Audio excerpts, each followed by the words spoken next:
Halo teman-teman, selamat datang dan selamat datang kembali di channel YouTube saya. Perkenalkan, saya Rolis dan video-video yang biasanya saya bagikan melalui channel YouTube ini adalah video perjalanan traveling dan juga pengalaman selama tinggal di luar Indonesia. Tapi kali ini saya ingin memulai sebuah sesi yang baru di mana saya akan duduk santai dan berbagi cerita dan sudut pandang dengan teman-teman dengan harapan semoga bisa bermanfaat untuk teman-teman semua.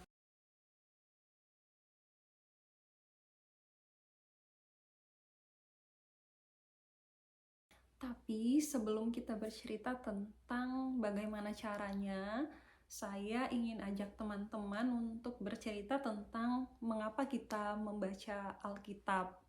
Aku nggak tahu bagaimana teman-teman memposisikan Alkitab, tapi dari pengamatan saya ada beberapa kemungkinan bagaimana seseorang memposisikan Alkitab. Kemungkinan yang pertama adalah menempatkan atau menganggap Alkitab sebagai suatu benda yang magis atau mistis sehingga dikultuskan. Tidak boleh dicoret, tidak boleh diperlakukan, misalnya ditempatkan di tempat-tempat tertentu, sehingga ini lebih cenderung kepada seperti jimat ya. Kemungkinan yang kedua adalah tidak memiliki pandangan apa-apa dalam memposisikan Alkitab. Yang pasti karena aku orang Kristen, maka Alkitab adalah kitab suci yang aku bawa ke gereja dan di sana aku baca Alkitab. Kemungkinan yang ketiga adalah memposisikan Alkitab sebagai buku catatan sejarah yang memberikan begitu banyak pengajaran hikmat dan bijaksana. Tidak lebih daripada itu. Kemungkinan yang terakhir adalah mempercayai Alkitab sebagai sepenuhnya firman Tuhan dan sepenuhnya benar, sehingga kita menghormatinya, mempelajarinya, mentaatinya, dan sepenuhnya mempercayainya. Mungkin masih ada kepercayaan yang lain atau sudut pandang yang lain terhadap Alkitab, teman-teman bisa tuliskan di kolom komentar. Tapi bagaimana kita memandang dan memposisikan Alkitab akan menentukan bagaimana kita memperlakukannya. Aku sendiri percaya bahwa Alkitab adalah sepenuhnya firman Tuhan dan sepenuhnya adalah benar, sepenuhnya dapat dipercaya. Tuhan memberikan Alkitab sebagai bukti nyata cintanya kepada manusia, sehingga kita bisa membaca dan mempelajarinya. Dan sekalipun Alkitab ditulis sudah beribu-ribu tahun yang lalu, tapi masih relevan sampai zaman sekarang. Dan aku percaya masih akan relevan di segala masa. Melalui Alkitab, Tuhan memberikan pengenalan akan Dia kepada manusia, dan Dia juga mengajarkan bagaimana memiliki relasi yang indah dengannya.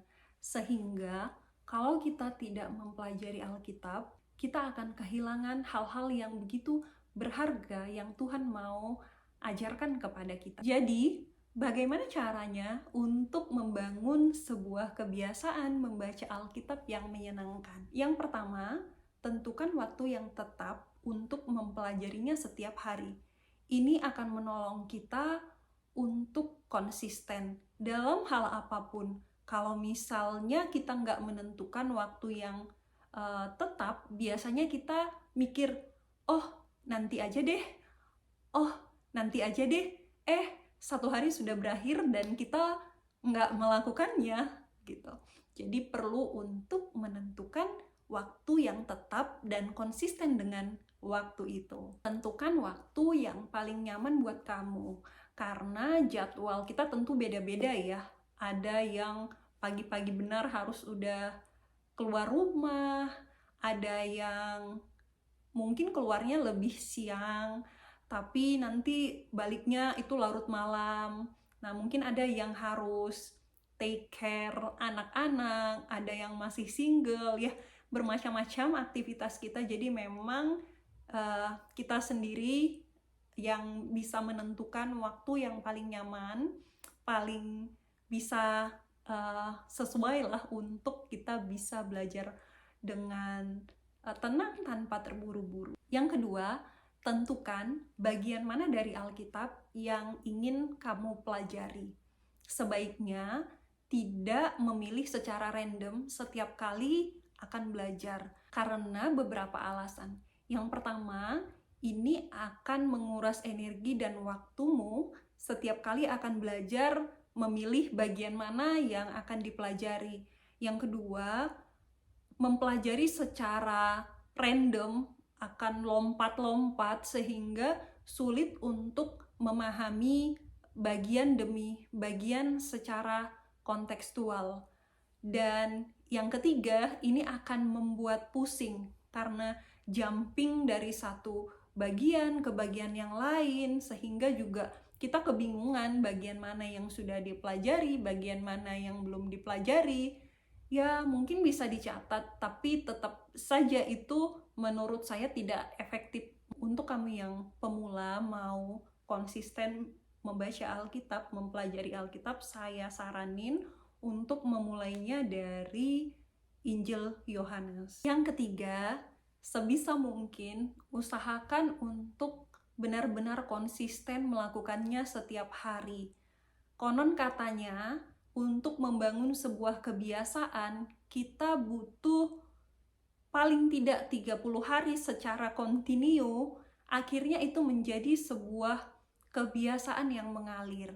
Dan sebelum sampai kepada tahap membaca Alkitab yang menyenangkan, menurutku membangun disiplin adalah satu hal yang teramat penting. Bukan karena menjadikannya sebagai sebuah kewajiban kerohanian yang memaksa, tapi lebih kepada sebuah kesadaran dan pengenalan diri bahwa pada dasarnya kita ini bukan orang-orang yang mencintai firman Tuhan, dan pada dasarnya kita ini bukan orang-orang yang disiplin, sehingga memang kedisiplinan dan hati yang menyenangi firman Tuhan itu tidak datang secara natural. Kita perlu untuk membangun disiplin hingga akhirnya pada satu titik menjadi sesuatu yang menyenangkan karena kita sudah menemukan hal-hal berharga sepanjang perjalanan kita membangun disiplin mempelajarinya. Membangun disiplin dalam hal ini bukanlah untuk memenuhi checklist kerohanian yang membuat kita akhirnya feel better dengan diri kita, tapi adalah wujud dari sebuah kesadaran bahwa kedagingan kita ini memang lemah, tapi kita sungguh-sungguh membutuhkan firman Tuhan, sehingga kita rela berlelah-lelah membangun disiplin hingga akhirnya kita sampai kepada sebuah titik kita mencintai firman Tuhan. Yang keempat, menciptakan suasana nyaman untuk belajar Alkitab. Mungkin suasana nyaman bagi kita itu beda. Ada yang nyaman untuk mempelajarinya di teras rumah dengan angin sepoi-sepoi. Ada yang mungkin nyaman sambil menikmati camilan, atau secangkir teh hangat, kopi panas, atau coklat hangat. Untuk kali ini, tips yang ingin saya bagikan hanya ini saja. Semoga bisa mengencourage dan memberikan manfaat untuk teman-teman bisa mempelajari Alkitab. Dan kalau teman-teman sudah mempraktekannya, jangan lupa berbagi cerita ya di kolom komentar. Aku sangat berharap supaya aku dan kamu tidak kehilangan kekayaan anugerah yang ada di dalam Alkitab, karena kita mengabaikannya begitu saja, padahal kita bisa membaca dan mempelajarinya kapan saja. Bahkan kita punya aplikasi Alkitab di dalam handphone kita yang kita bisa baca kapanpun dan dimanapun. Sampai di sini video saya kali ini. Terima kasih sudah menonton. Dan kalau teman-teman ingin berbagi cerita bagaimana pengalaman mempelajari Alkitab, silahkan tuliskan di kolom komentar ya. Saya juga ingin belajar dari teman-teman dan belajar dari pengalaman teman-teman. Sampai bertemu di video saya selanjutnya. Bye!